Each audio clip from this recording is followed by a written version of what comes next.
and policies and oversee the management of the district. We are responsible for approving budgets, contracts, personnel appointments, and to listen to reports from the superintendent. We are not here to make administrative or management decisions pertaining to the daily operations of the district.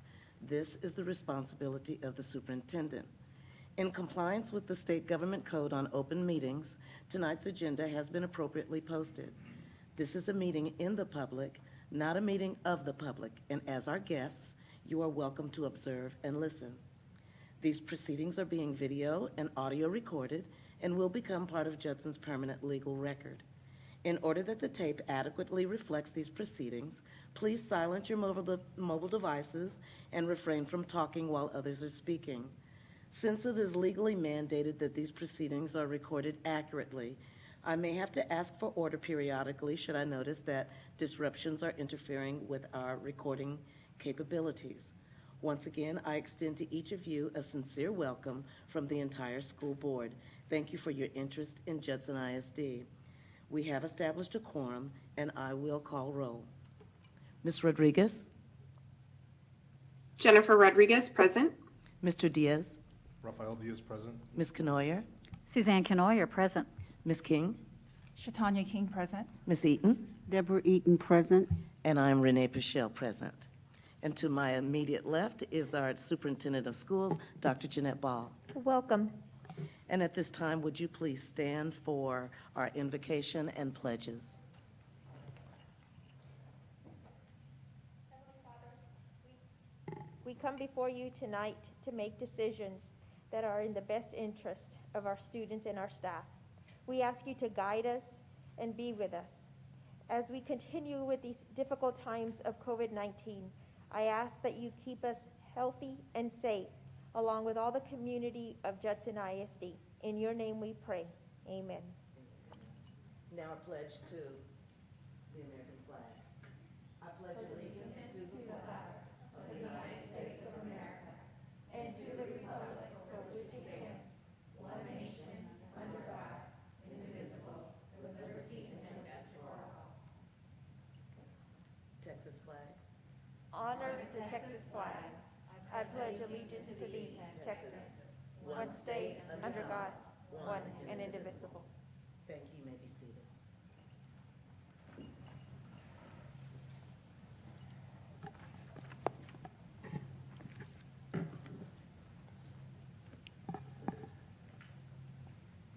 We have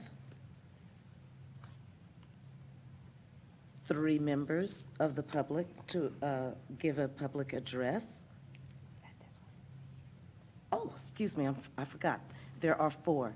And I am going to ask that the first one be Vanessa Garza. You may come forward.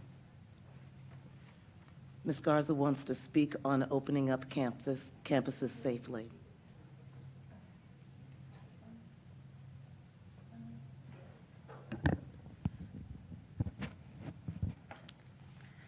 Good evening, Dr. Ball and members of the board. Thank you for allowing me to speak with you today.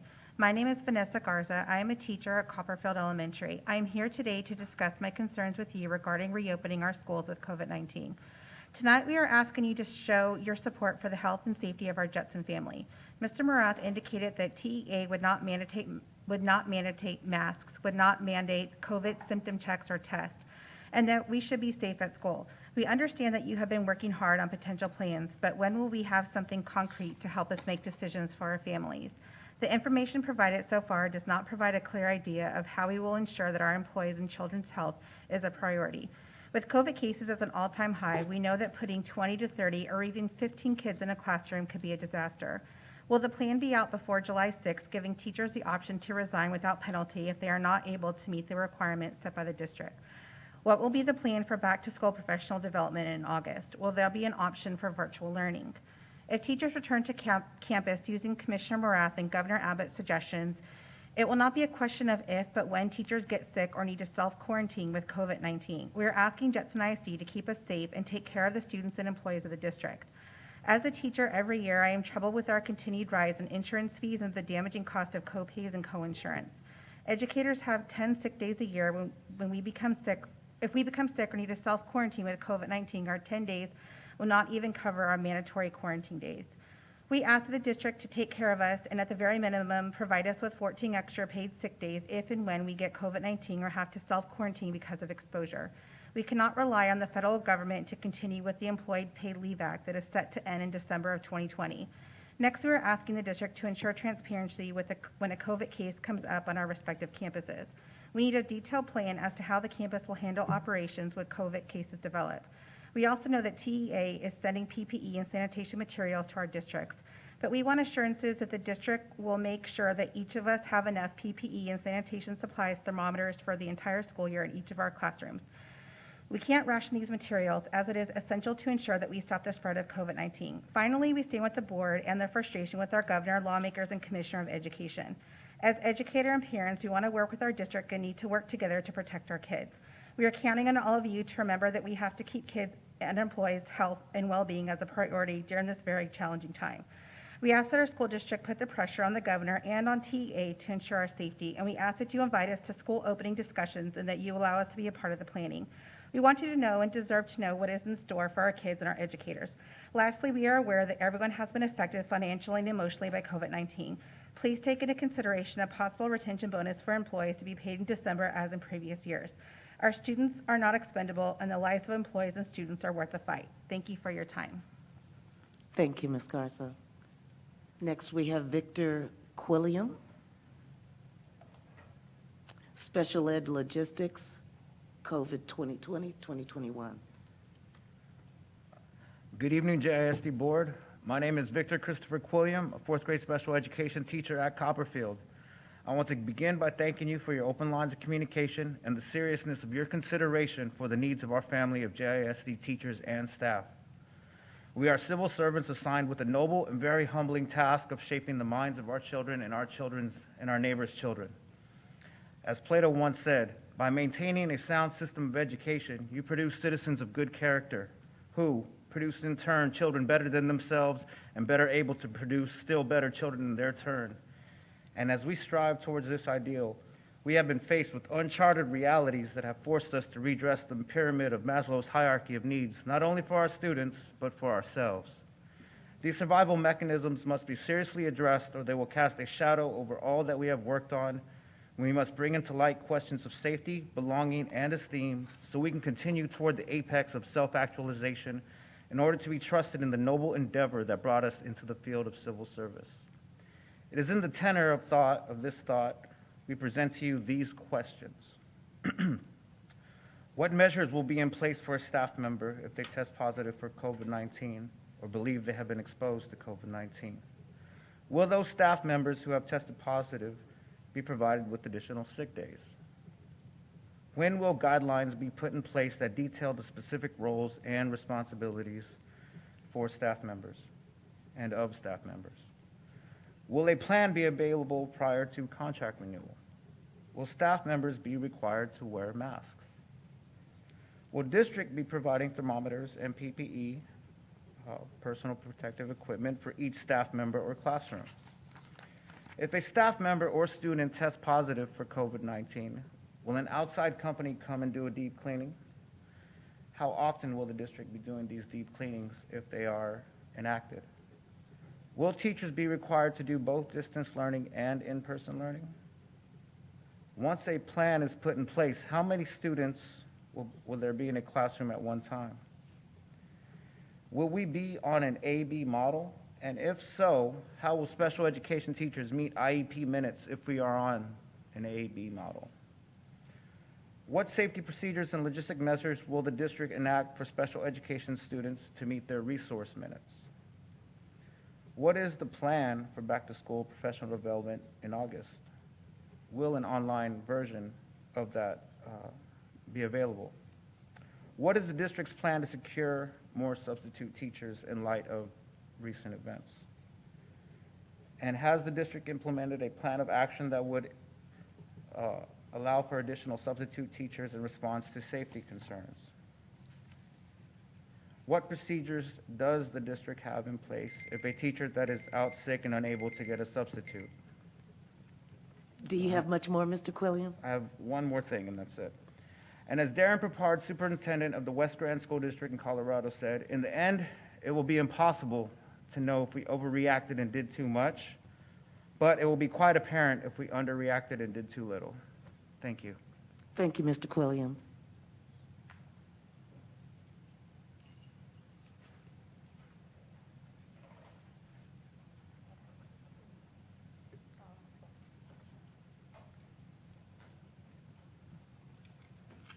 We have Lydia Pavini. Did I say it correctly? No, but that's all right. Would you please tell me how to say it properly? It's Panvini. Panvini.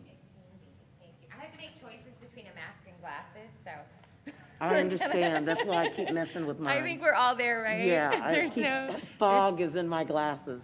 there's no magic button. All right. Well, good evening, members of the board and Dr. Ball. My name is Lydia Panvini, and I'm a kindergarten teacher at Copperfield Elementary. It is my pleasure. I've been with Judson ISD for 10 years, and it is my absolute pleasure. I'm here tonight to make you aware of some questions and concerns that we have regarding the opening of schools. I do not envy your position right now, or really any leadership, as I know you're facing an unprecedented and very complex set of problems.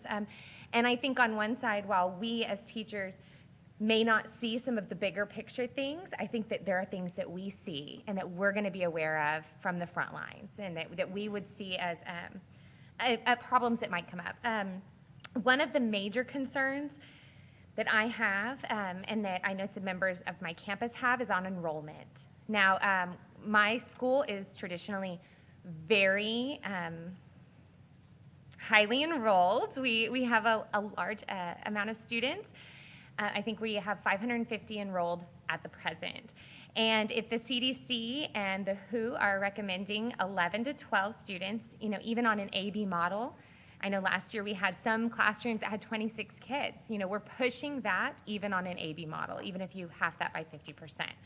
So I am asking if we're still a district of choice, and if that will continue, and if there are any plans to look at putting the safety of the populations of our campuses over that need for funding. And I understand there's a lot of considerations there. My second concern is for employees who have children that attend Judson ISD themselves. If we are to move forward in the fall on an AB schedule, what solutions are being offered for the teachers and staff who will not have childcare on their child's alternate days? And I know I can't even begin to imagine how many Judson ISD employees have their own personal children in a Judson ISD school. And what would happen there is if we're required to report daily to a campus, but our personal children do not have childcare on those other days, what's in effect to retain those teachers? Because I think what we're going to see is a lot of those teachers will be forced to stay home, will be forced to resign their contracts because they will not have childcare, or they'll be forced to pay for childcare and then doubly expose their children to a second environment, or a second, daycare center or something like that. So I think that that's something that needs to be addressed, about if Judson employees will be able to bring their children 5 days a week to school, and they need to know that before July 6th. I know that there are some employees who are seeking private school for their children, and they need to be able to get in on that. Do you have much more? I do not. I so appreciate, and as I said, do not envy the task that you have ahead, but I appreciate your leadership. And I just want to make sure that all of the points that you wanted us to have, that you were able to give them to us. Yes, ma'am. Thank you Okay. so much. Thank you. Lastly, Dr. Ball, you have one to read? Yes, ma'am. It states, "Good evening, Judson ISD board members and Dr. Ball. My name is Andrea Mata, a teacher at Mary Lou Hartman Elementary. I never expected to be living through a pandemic. In a sense, it seems so unreal that we are currently living through an event that we will remember forever. If this event had happened last year, I would be the first to say I would be out there giving back to my community, Judson ISD, helping the cafeteria staff to hand out lunches, food banks, knocking on student doors to ensure that they are safe and help them with assistance needed. Fast forward to today. The day marks my first child's 19th day of life. I've spent the last 3 months in physical isolation, away from my mom, sisters, and family to make sure I did everything possible to keep my daughter safe and healthy. And of course, I can't forget for my husband, who has several autoimmune diseases and has been in remission since 2015, after seeing multiple doctors to get diagnosed and receive treatments. As we think about reopening our campuses in August, I want our staff, students, community to know that our district has procedures that will be in place to help keep us safe. The need for a safety committee of Judson ISD staff, parents, board members, and the community is needed to ensure we do have a game plan for our students and staff members. Many of our staff and parents are fearful to return in August because we are in a situation of putting our health in another person's hands with our daily interactions with people on campus. This is the time to start thinking about some of the following questions and how we are going to prepare for the best and the worst when we're opening our campuses. What should a campus do if they suspect a student or staff member is confirmed to have COVID-19? If a staff member or student tests positive for COVID-19, will an outside company come and do a deep clean? How often will the district be doing deep cleanings? Will we be requiring all staff and students to wear a mask? Some questions about different options with distance learning. When will a detailed plan be released for roles, responsibilities for the teacher and staff? Will teachers be required to do both distance learning and in-person learning? I stay home for my daughter, my husband, family, co-workers, and students. Thank you for your time. Thank you, Dr. Ball.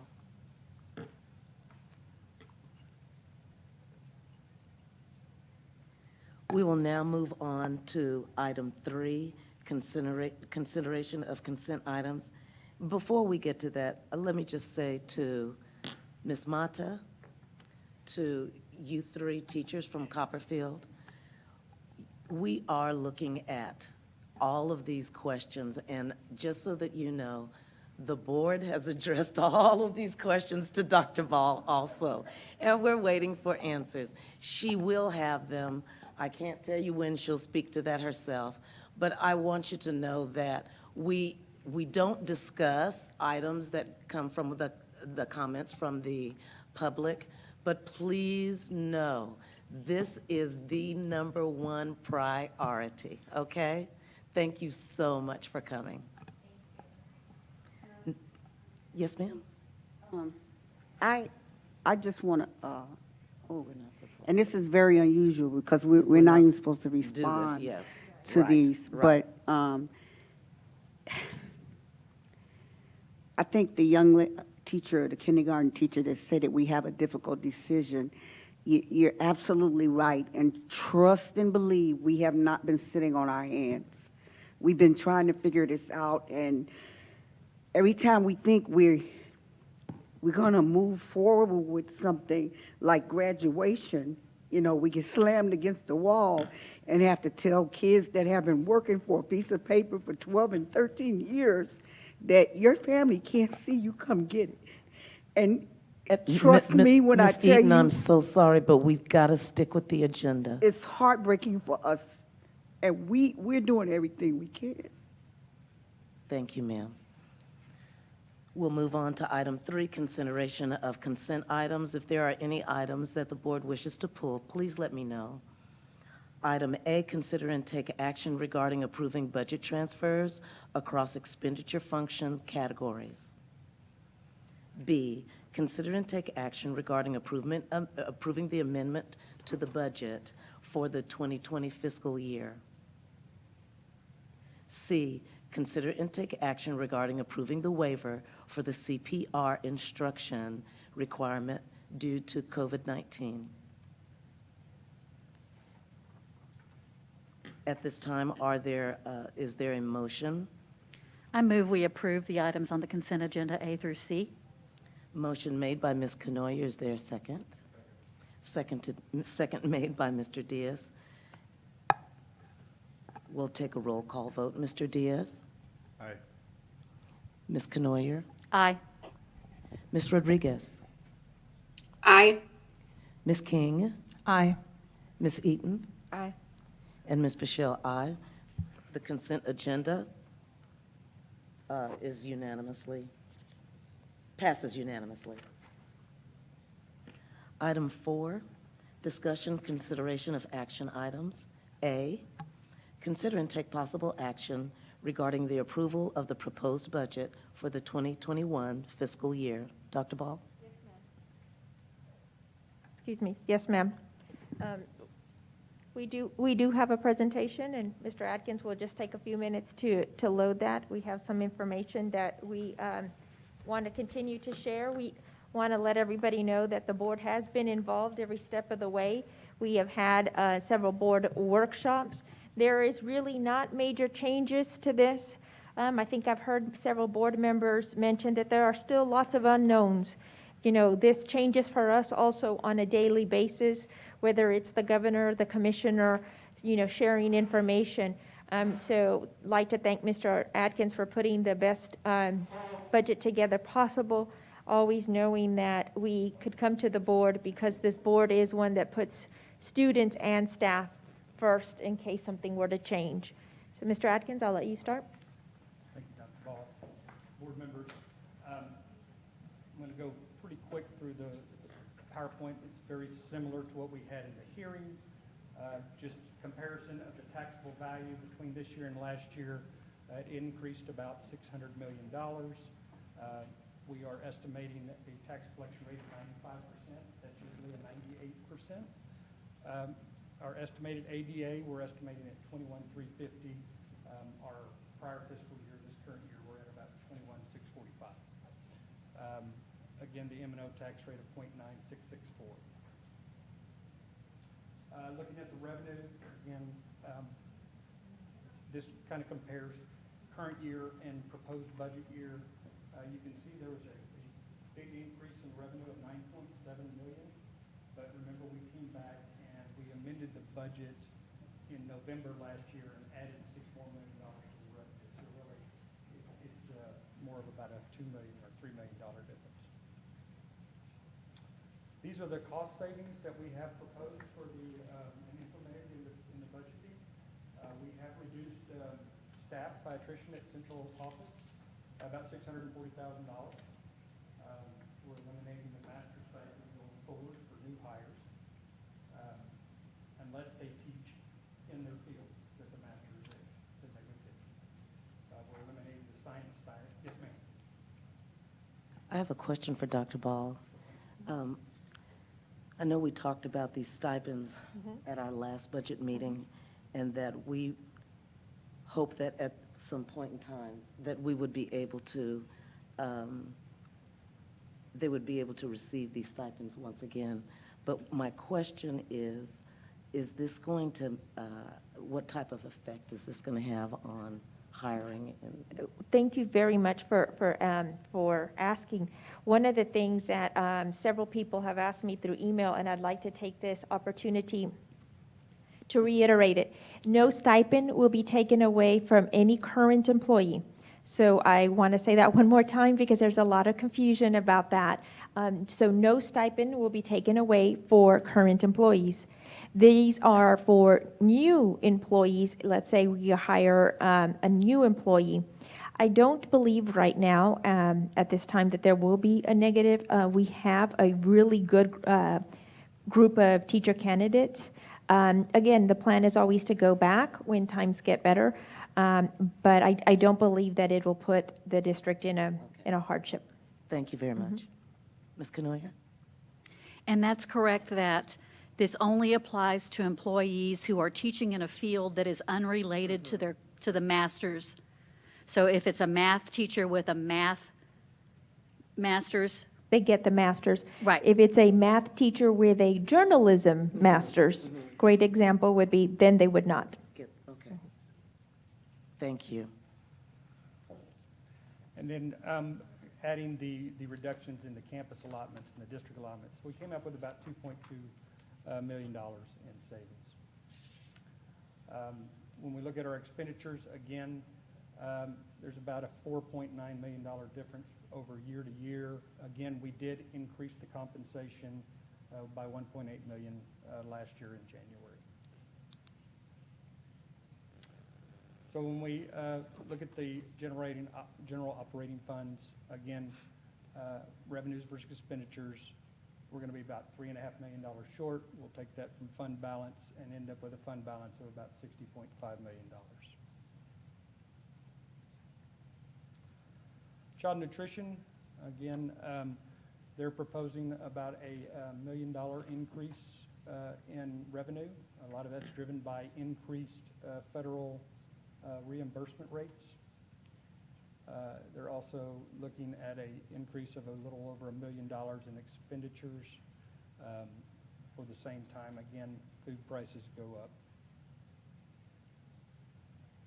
And they too look like they'll be almost balanced, a little bit short, but have a fund balance of right at $1 million at the end of the 2021 fiscal year. Debt service, again, our revenues are going down, and this is mainly being driven by the 95% tax rate collection we have. So if the tax rate collection is better than that, then this would improve. Our expenditures are pretty flat. And again, if the revenue projection comes true, then we would have a fund balance of about $24.3 million at the end of the 2021 fiscal year. Yes, ma'am. You remember when we had our training with, I think it was TASB, on the budget, and the gentleman was explaining about the penny? Yes, ma'am. Did we do that, or are we going to do that? Or? We are going to propose taking the fifth penny when we adopt our tax rate. Yes, ma'am. Yes, ma'am. That'll be in August. Yes, ma'am. So this is what, the official budget at the function level looks like. It just kind of all puts it together. You have your general fund on the left-hand side, then the food service, then your debt service, then you have your totals, and then you have a per pupil amount of the general fund and the totals there. And this is what we use as our official document. So when we look at the allocations at the campus per student, this is what the high schools look like. Remember, the three conventional high schools looked like they took a larger cut, and they did, but we moved graduation expenses and fine art expenses out of their budget into district-wide budgets. At the middle school level, again, the middle schools, some of them took some cuts, and again, we moved the fine arts expenses out of their budget to the district-wide budget. Elementary level, we really didn't take anything out of their budget. It's mainly being driven by the students that are enrolled there.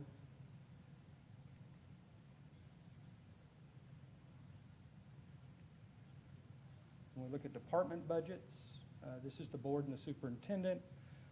We cut the superintendent a bunch because we took the legal fees out of hers and put it at the district budget where it really should have been. It's a district-wide expense, and it hits multiple departments. Business technology services.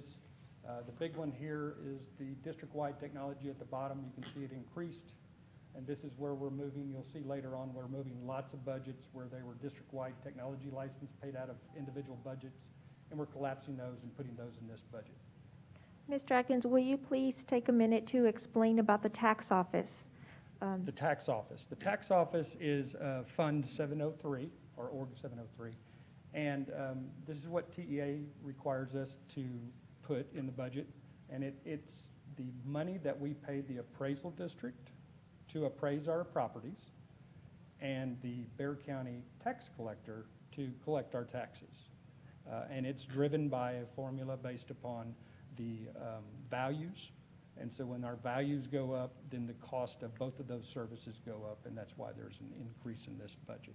Thank you, Mr. Atkins. I know that the district 2 years ago did away with Judson collecting the taxes and our own taxes. So I wanted just to make sure everybody's clear, we don't have an actual office of somebody doing that, but that's where the money is put in there so we can do the business needed. Yes, ma'am.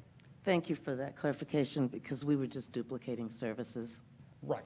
And This is just basically where we Okay. pay those services from. Yes, ma'am. The communications department, again, we did increase that budget a little bit, knowing that it's going to be a very difficult year and a lot of communication is going to need to happen with our community. Our human resources department, again, you see that there's a large increase, but again, this is where we put some of the legal fees because there's a lot of legal fees in that department. When we look at operations and student services, this is pretty steady. I mean, we just mainly did the 5% cut where we could. Child nutrition, of course, is running on its own based upon its revenues and expenditures. This is the rest of theirs.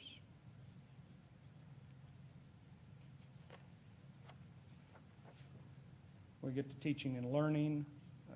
Again, this is where you'll see that some of these budgets start to get collapsed. You'll start to see that we propose 0, and if there's an asterisk by it, it's because it's being moved to a district-wide budget.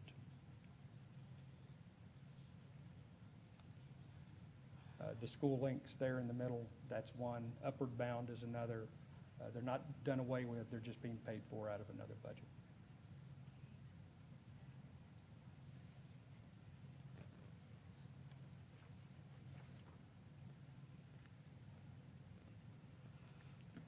We get to curriculum instruction, and again, you're going to start seeing here quite a few of them that were just budgets paying basically a license renewal for a software, and we moved those.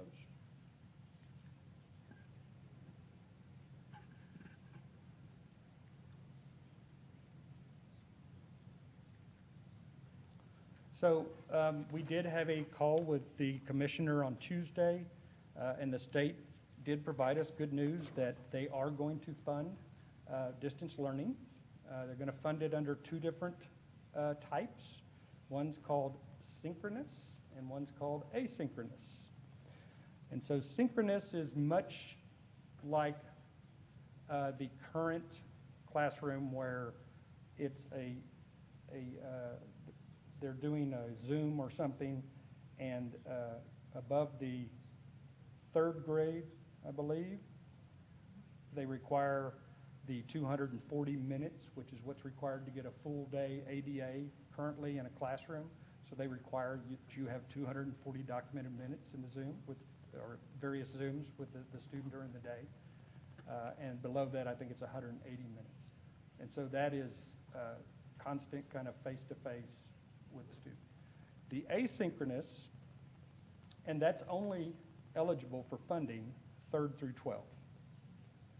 The asynchronous funding is available pre-K through 12, and it's more like a kind of a college type of scenario where you would post some work out there. lessons. And the student has to log in daily and turn something in or have some type of an interaction with the teacher, but there's not a time requirement. So it's more of a self-paced, but in order to get funding each day, there has to be an interaction each day. An interaction between the student and teacher, Yes, ma'am. whether it's by Zoom or, Zoom, email, they even said mail. Oh, okay. Which we didn't Right. understand, but And mainly and correct me if I'm wrong, Bill, mainly because they are being very strict in regards to attendance. yes. So we really need to account for our attendance. During the spring, we had a big leeway and a lot of flexibility on attendance. So this year, we won't have that. One example I could give you is, let's say the child got all their work all week long, then come Friday, they decided to do all their work on Friday. We won't get attendance for Monday, Tuesday, Wednesday, and Thursday. So there's caveats.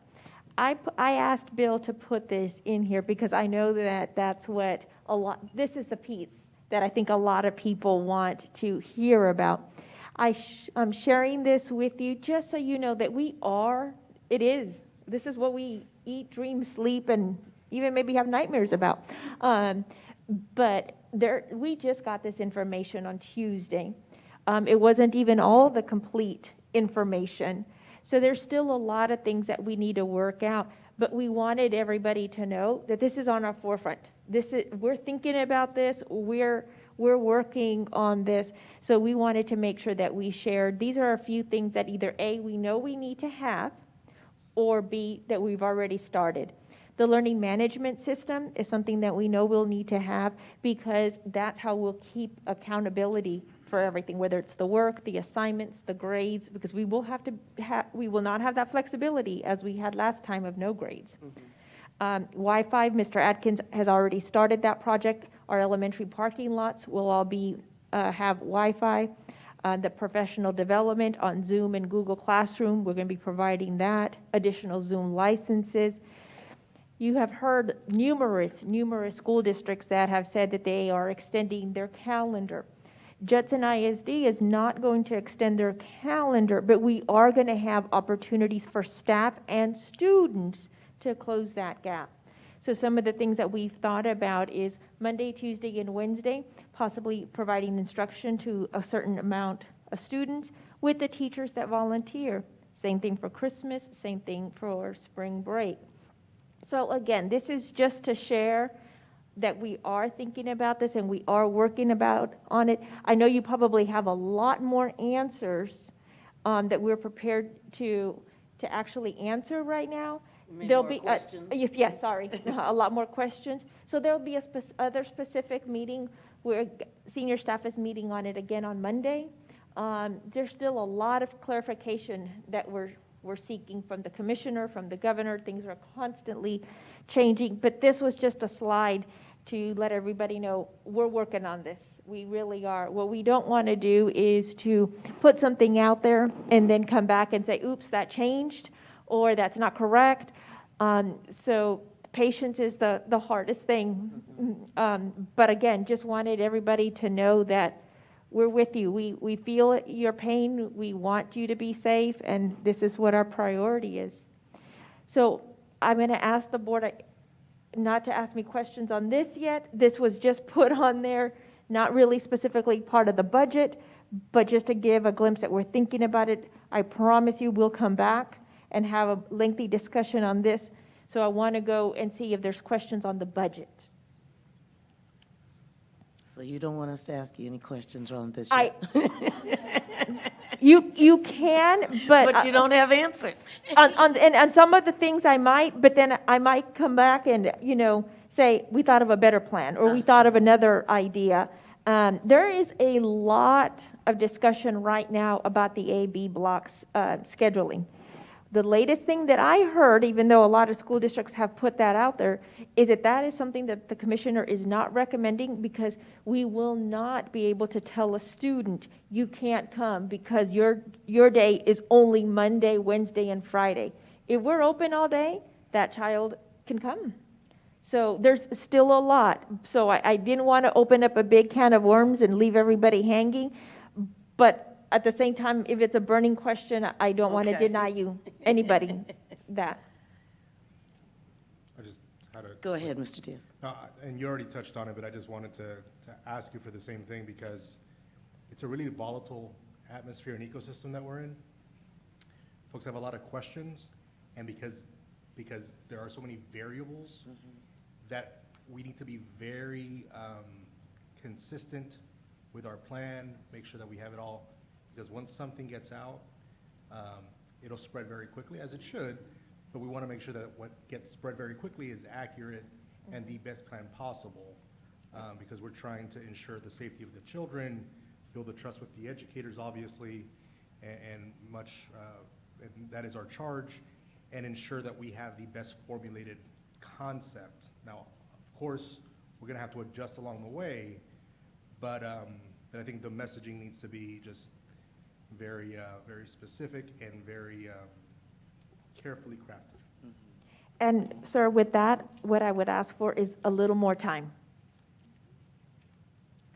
And The only other thing that I would like to say, which has to do with the budget, I'm sorry, Ms. Canoyer, were you, okay. We have quite a few new board members. And there has been at least 2 years, I think, that have passed, that we have not had departmental program reviews. And so I'm thinking, I was thinking about this, you tell me what you think, board. I was thinking for the benefit of our newest board members, that at some point in time after we have adopted this budget, I would request that we have a special meeting where the departments can give a program review of their budget,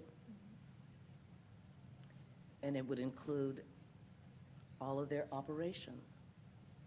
So whatever that particular department uses to operate, so that we can see in an itemized fashion just where all this money is going. If you would like, we could always do that, but I don't want you or any board member to feel that that doesn't happen. It does happen, and I'll give you the perfect example is of special ed. Special ed, we took a very long look at special ed, and we have an extensive plan of what we're going to do. I shared a glimpse with the board on the Friday notes. So though the presentation might not come, here, I always had felt that that's what I was tasked to do as a superintendent. But if the board feels differently and would like some presentations, I could accommodate that. I was just thinking that we have several new board members. Okay. That do not know those specifics. Okay. Anybody else want to chime in? Yes, ma'am. I think that what Ms. Bichelle is saying is that our new board members may not understand what each department's responsible for, not necessarily the line item nitty-gritty, but in curriculum, this department does this, and this, and these are some programs we use for that, so that when we look at some of the topics that come up, and as we discuss, that they have that familiarity with the Judson way. Yes, ma'am. But I also, Ms. Bichelle. I am talking specifics, though. Well, Like, yes. How they operate, what they use, what their money is used for. Yes. To operate. Yes, but also, can we allow them, Ms. Bichelle, to get the year started before we do this? Oh, absolutely. Okay. I'm Because- not talking about anything right away. Because I know that this is going to be a huge. Right, it's going all to be a large hands on- undertaking, but I do think it is something that is necessary. Okay. Absolutely. So we want to, they always used to have a wish list, and we couldn't always afford them what it was that was on their list, but we got a chance to see what the departments were looking at and what it was they wanted. I'm not really talking so much about a wish list as I am just exactly how they operate and what they're using their budget for to operate, as far as salaries go, and the percentage of it that goes to salaries, the percentage of it that goes to trainings and PDs and the buying materials and supplies. That is what our newer board members have not gotten from each department. And I know that's a lot, and I can certainly wait, but I just believe that they deserve to have that type of information. Anybody else? Just a question. With that said, and I'm looking for the outcome of it, aside from receiving the information, is there an action item associated with that? Or what is the, I guess, aside from gaining The reason knowledge, why what's the purpose? the purpose that I brought that up is because when we get these budgets at the end of the year, he gives us accumulation. This is accumulation, accumulative. It's not broken down in categories by salaries, operation to run that particular department. I just want you all to be able to see this is what goes into that particular department's budget. Gotcha. Maybe a good thing, I could get with Mr. Diaz and Ms. King and see the specific information that they would like to know and then start to. Well, I'm thinking about myself when I was a new board member. I didn't know what to ask, Oh, okay. Okay. and they may not either. I'm not saying that they don't, but I'm just saying, when I was a new board member, I didn't know what to ask for. So I needed everybody to give me everything that they had. Got it. That's all. Anybody else? Ms. Eaton? No? Yes? See? But I'm okay with it. Okay. There's nothing I can do with it. Oh. Okay. Just a second, Mike, I'm a little worried because it looks like this battery is running low. So I'm worried about losing Ms. Rodriguez.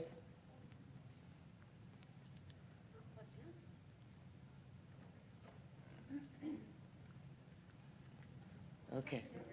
Good. Yeah, I see her. I just saw the blue screen come up, Yes. so it said low battery. I'm still here right now. Okay. Great. Well, if there is no other discussion, Dr. Ball, did you want to say? No, I was going to say the same thing. Yeah, since we need a motion for this item. If there's no other discussion, I move that we approve the 2021 fiscal year budgets for the General Operating Fund, Child Nutrition Fund, and Interest and Sinking Fund as presented. is there a second? Second. The motion has been moved and seconded by Ms. Eaton and Ms. Canoyer. We'll take a roll call vote. Ms. Rodriguez? Ms. Rodriguez, aye. Mr. Diaz? Aye. Ms. Canoyer? Suzanne Canoyer, aye. Ms. King? Ms. King, aye. Ms. Eaton? Aye. And I'm Renee Pichelle, aye. And this item has been passed unanimously. And congratulations to everybody that put this all together, Mr. Atkins and whomever else you had to help you. This proposed budget is unanimously approved.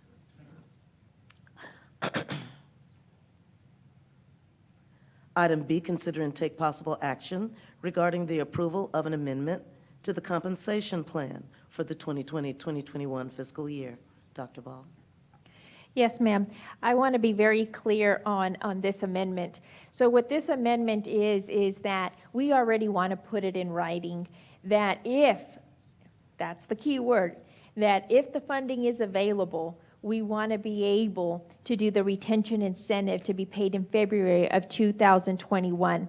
So want to already, let people know, because I know that is a concern. We want to do this. We truly want to do this for our employees, but I don't want anybody to take this and say they said and we don't honor our word. The big thing is if we need to make sure we do everything right, continue our enrollment, work on attendance, in order to be able to do this. So I'd like to ask the board to make this, to approve this amendment for the compensation plan for the 2020-21 school year. Is there any discussion? Well, absolutely, I support this. Dr. Ball, absolutely, I support. We'll take a roll call vote then. Oh, I'm sorry, we need a motion. I move we approve the amendment to the compensation plan for the 2021 school year as presented. Second. Seconded, moved and seconded. We'll take a roll call vote. Mr. Diaz? Aye. Ms. Rodriguez? Jennifer Rodriguez, aye. Ms. Canoyer? Suzanne Canoyer, aye. Ms. King? Ms. King, aye. Ms. Eaton? Deborah Eaton, aye. Renee Pichelle, aye. Motion passes. Item C, we'll take care of in closed session. And the time now is 7:19. We will move into closed session. Thank you, everyone.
consider and take possible action regarding personnel report, including new hires, resignations, and administrative appointments. Is there a motion?